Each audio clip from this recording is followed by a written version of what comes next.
الله وبركاته نحمده ونصلي على رسوله الكريم أما بعد أعوذ بالله من الشيطان الرجيم بسم الله الرحمن الرحيم إن الله لا يقبل من العمل إلا ما كان له خالصا وابتغي به وجهه۔ محترم سامعین، اس سے پہلی کی درس میں اخلاص کی اہمیت کے بارے میں ذکر کیا گیا تھا کہ اخلاص ہر عبادت کی روح ہے، اور اخلاص ہر عبادت میں ایسے ہی حیثیت رکھتے ہیں جیسے ایک جسم میں روح کی حیثیت ہوتی ہے۔ محترم سامعین، اسی طرح سے دین خالص ہی اللہ تبارک و تعالیٰ کے ہاں قابل قبول ہے،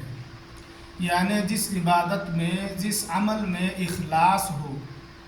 اور اس میں صرف اور صرف اللہ تبارک و تعالیٰ کی رضا طلب کیا گیا ہو،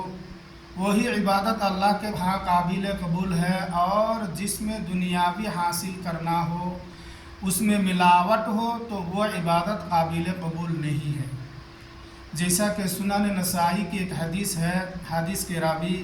حضرت ابو امامہ رضی اللہ تعالی عنہ ہے۔ حضرت ابو امامہ رضی اللہ تعالی عنہ بیان فرماتے ہیں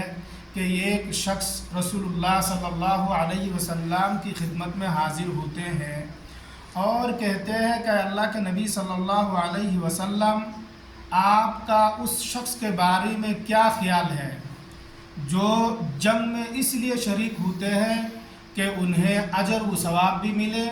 اور اس کے ساتھ ساتھ شہرت بھی ملے،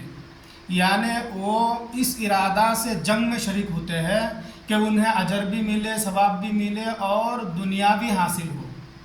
دنیا کی فائدہ بھی انہیں حاصل ہو، تو آپ کا اس کے بارے میں کیا خیال ہے؟ تو اللہ کے نبی صلی اللہ علیہ وسلم فرماتے ہیں، لا شیء، اس سے کچھ بھی نہیں ملے گا۔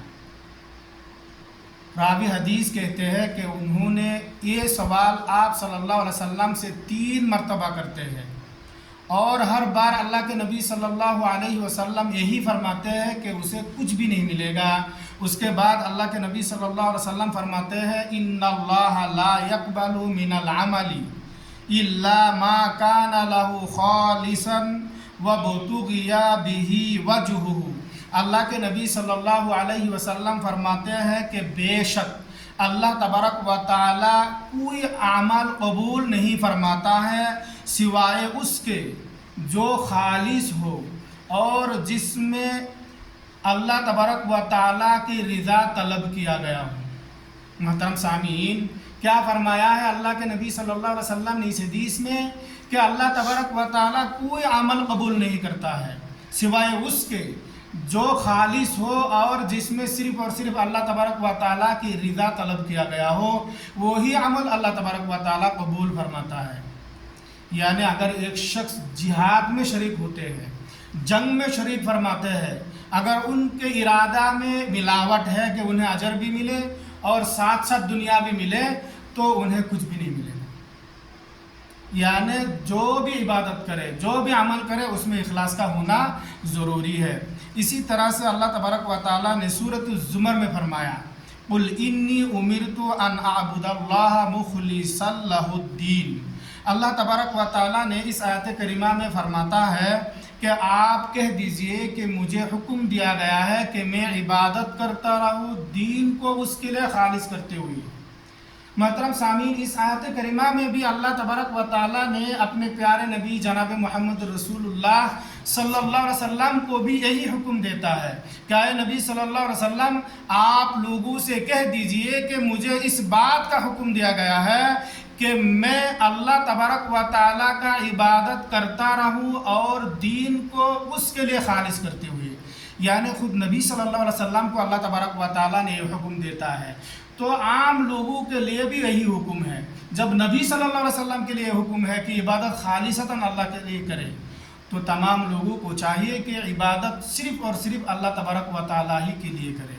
محترم سامعین، آج کے مختصر درس سے ہمیں اور آپ کو جو بات معلوم ہوا ہے وہ یہ ہے کہ دین خالص ہی اللہ تبارک و تعالیٰ کے ہاں قابل قبول ہے، یعنی جس عمل میں، جس عبادت میں اخلاص ہو، صرف اور صرف اللہ تبارک و تعالیٰ کی رضامندی طلب کیا گیا ہو، وہی عمل، وہی عبادت اللہ کے دربار میں قبول ہے۔ اور جس میں ملاوٹ ہے، یعنی اجر بھی ملے اور دنیا بھی ملے، وہ عبادت اللہ کے دربار میں قبول نہیں ہے۔ یعنی ہر عبادت صرف اور صرف اللہ تبارک و تعالیٰ ہی کے لیے کرنا، اس میں دکھلاوا بھی نہ ہو، شرک بھی نہ ہو، دنیاوی مقصود بھی نہ ہو۔